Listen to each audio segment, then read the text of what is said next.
Biografia de Platão. O nome verdadeiro de Platão é Aristócles, mas ele recebeu o apelido de Platão porque em grego significa ombros largos.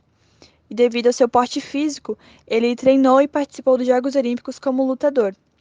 Ele nasceu em Atenas, na Grécia, por volta do ano de 428 a.C. Ele escreveu sobre diversos temas e no início seu protagonista era Sócrates. Antes de se tornar um discípulo de Sócrates, ele queria seguir na carreira da política.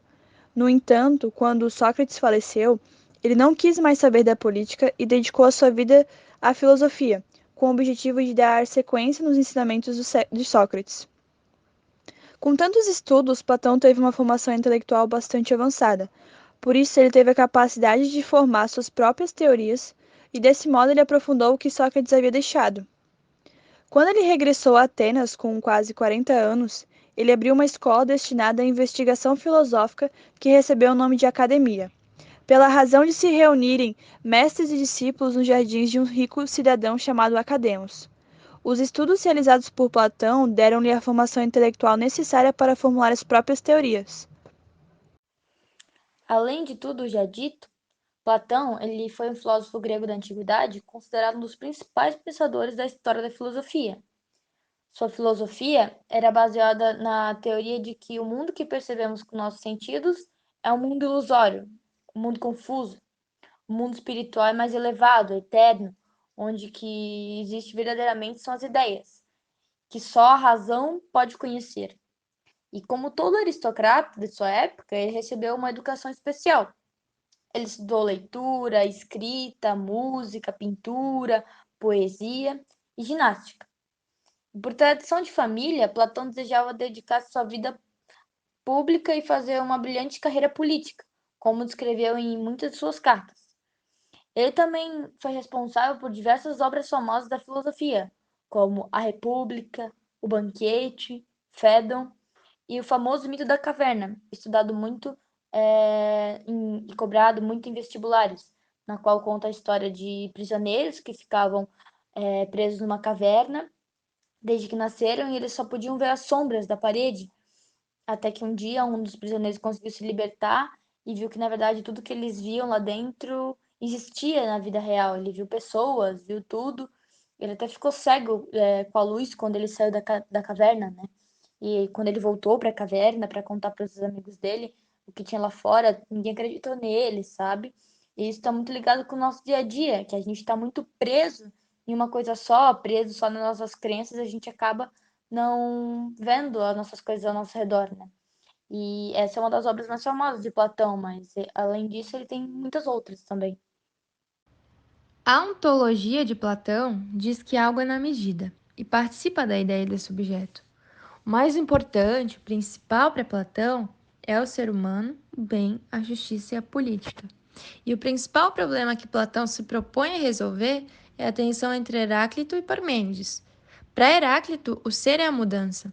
Tudo está em constante movimento e a ilusão é a estaticidade, ou a permanência de qualquer coisa. Para Parmênides, o movimento é que é uma ilusão, pois algo que é não pode deixar de ser e algo que não é não pode ser. Assim não há mudança. Por exemplo, o que faz com que a árvore seja ela mesma desde o estágio da semente até morrer? E o que faz com que ela seja tão árvore quanto outra de outra espécie, com características tão diferentes? Primeiro, a árvore ela está sempre mudando e nunca é a mesma. E para Parmênides, ela nunca muda. É sempre a mesma e há uma ilusão à sua mudança. Platão resolve esse problema com a sua teoria das ideias. O que há de permanente em um objeto é a ideia, é a participação desse objeto na sua ideia e a mudança.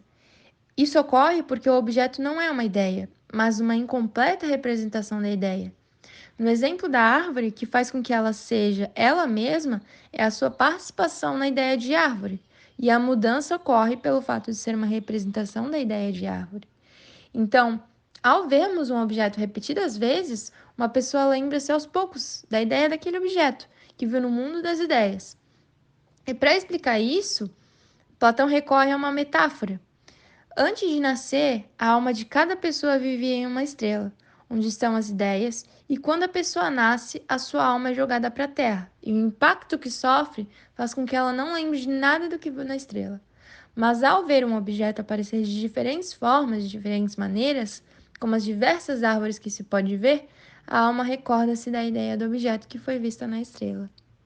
Bom, então agora eu vou falar um pouco sobre a metafísica de Platão. Ele possui 4 metafísicas e a primeira começa com a metafísica de Platão, onde ele explica o mundo das ideias. Ele usa para explicar esse mundo através de navegações. Ele diz que a primeira navegação a gente só vê as coisas que existem, as físicas, as coisas materiais. Mas já na segunda navegação a gente se liberta desse mundo e assim a gente atinge esse mundo das ideias, que é onde a gente vê esse fenômeno sensível, que só dá para captar pela mente. Então, com essa segunda navegação, ele acaba criando o mundo das ideias, né, onde na primeira navegação ele não existia. A segunda metafísica do Platão é o ser das ideias, onde ele explica que hoje em dia o termo ideia, ele remete a uma coisa, a um aspecto, a uma coisa que não existe só na nossa mente. Mas já para o Platão, o termo ideia significa aquilo que se vê.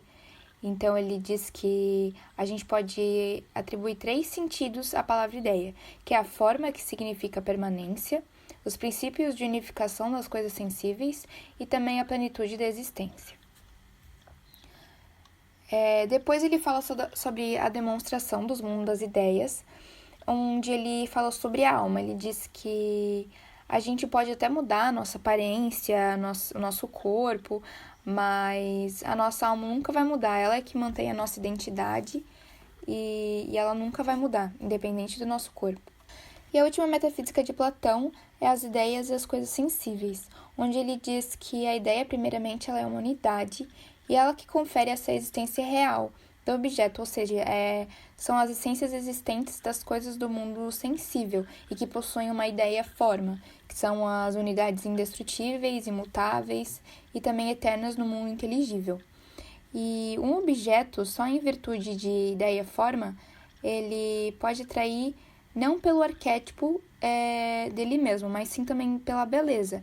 E se ele atrai pela beleza, ele acaba participando da forma absoluta de beleza. E o mesmo vale para a distinção do bem e do bom, que para os dois serem juntos, a gente precisa saber o que é justiça e para ser virtuoso, a gente precisa também saber o que é virtude.